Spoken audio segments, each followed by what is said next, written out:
ভুঁড়ি, গরুর ভুটি এদিকে লোক খায়। তওবা তওবা আস্তাগফিরুল্লাহ। এদিকে মুসলমান বসবাস করে না খ্রিস্টান?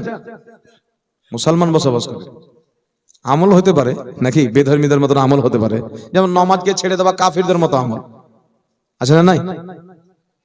শুনেন, ভুঁড়ি খাওয়া শরীয়তে মাকরুহে তাহরিমি, নাজায়েজ, কবিরা গুনাহ।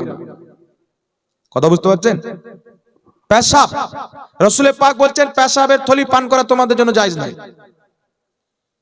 কারণ তার মধ্যে নোংরা থাকে। আর যেটা ভুঁটি থাকবে দেখবেন এই ভুঁটির মধ্যে ভালো জিনিস থাকে না নোংরা জিনিস থাকে? আরে জোরে বলেন।